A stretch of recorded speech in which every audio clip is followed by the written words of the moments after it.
범어가족 여러분 안녕하세요. 달고 고소한 나의 영혼의 양식 범어 달고나 3월 24일 월요일 말씀.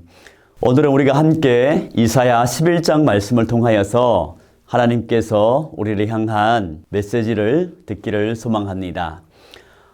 이사야 11장은 우리가 잘 알고 있는 말씀처럼 이제 이사야 선지자가 예언을 합니다. 이새의 혈통에서 메시아가 나실 것을 말씀하고 있는 것이죠. 그리고 여호와의 영이 그 위에 임하여서 그는 공의로 열방을 통치하실 것을 예언합니다. 그리고 이 메시아의 공의로운 통치로 말미암아 이제 새로운 세상이 완전한 평화가 임할 것을 예언하고 있죠.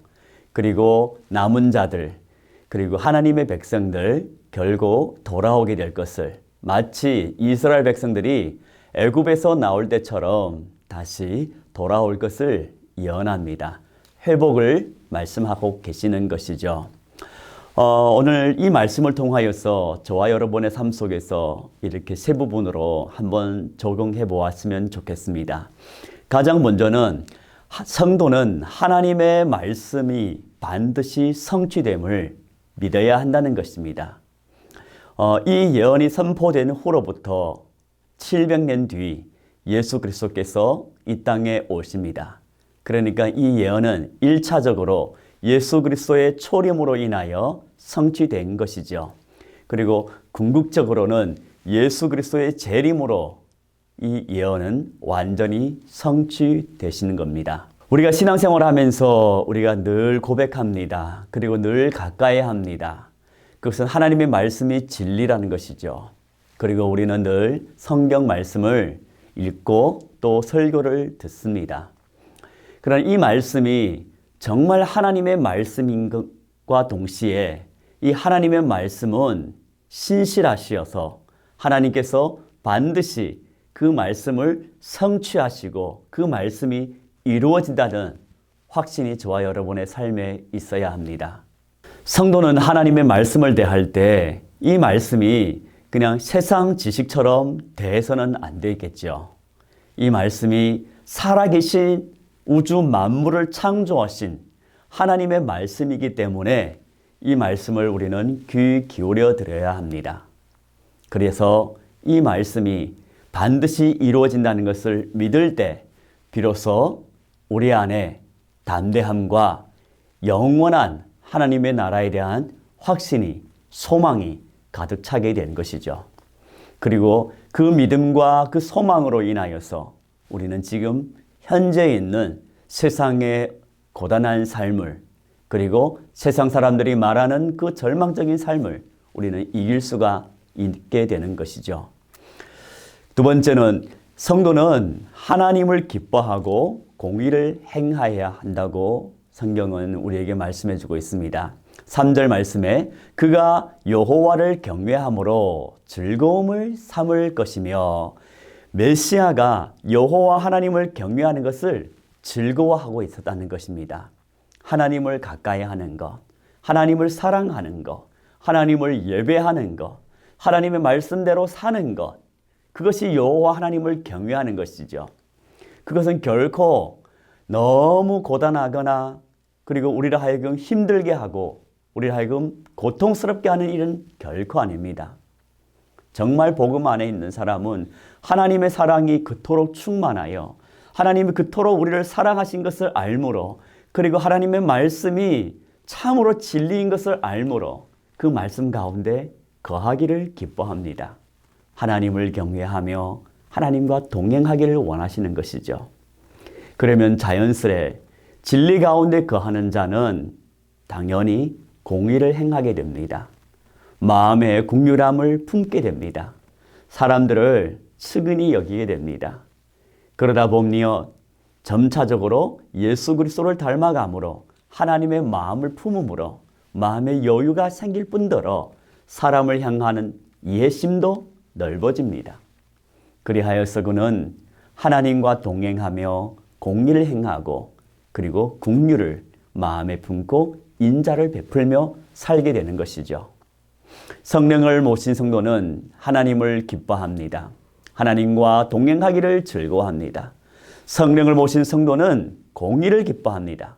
불의를 결코 기뻐하지 않습니다. 옳은 것은 옳다고 말하고 아니라는 것은 아니라고 말하며 그리고 스스로 자신의 행동도 자신의 삶도 말씀에 비추어 조심스럽게 살아가는 것이죠. 마지막으로 성도는 영원한 하나님의 나라를 소망하며 살아가야 합니다. 세상의 나라는 아무리 위대한 나라라고 한달지라도 완전하지 않습니다. 그리고 영원하지도 않습니다. 로마 제국이 그래했고 지금 세상에 있는 아무리 강대국이라도 영원할 수는 없습니다. 그러나 하나님의 나라는 영원합니다. 하나님의 통치는 영원합니다. 때문에 우리는 하나님의 그 나라를 사모하며 살아가야 합니다. 오늘 9절 말씀에서 물이 바다 덮음 같이 이 물이 덮음은 원어로 마임카사라고 합니다.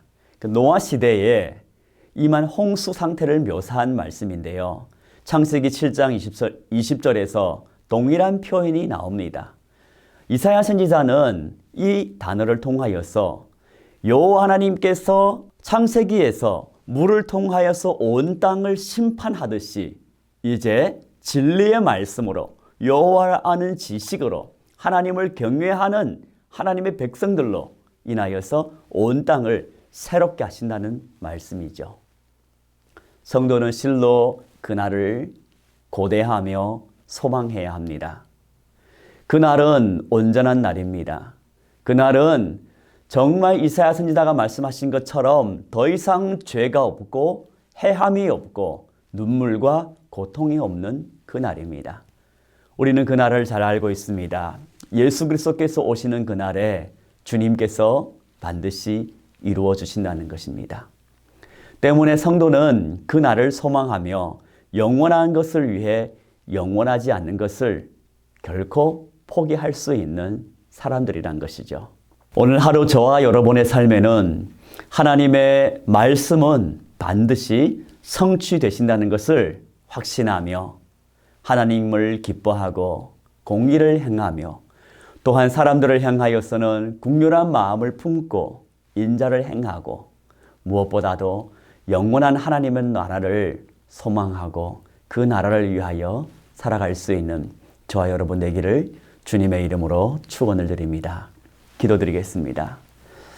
하나님 아버지, 오늘도 우리에게 새로운 하루를 주시는 은혜에 감사를 드립니다.